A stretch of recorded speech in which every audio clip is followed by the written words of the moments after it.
Hello WhatsApp Creative Army. Welcome back to another amazing video. On the occasion of Ganesh Chaturthi, we will draw this reference photo of Lord Ganesha.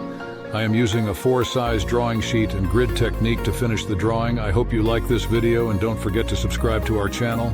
So let's roll the intro.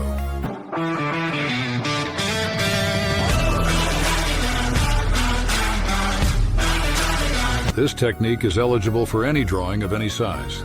Firstly, marking dots on every 2 centimeter gaps and connecting the dots.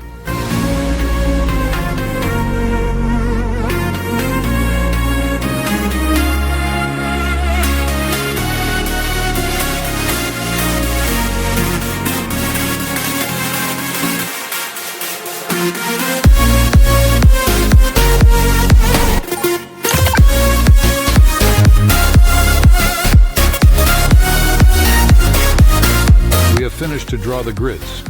As per the reference photo, we start drawing from the left eye. We have to start drawing from the 9th row and 4th column. So let's move on.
I hope you enjoyed the video. Please keep supporting. Thanks for watching.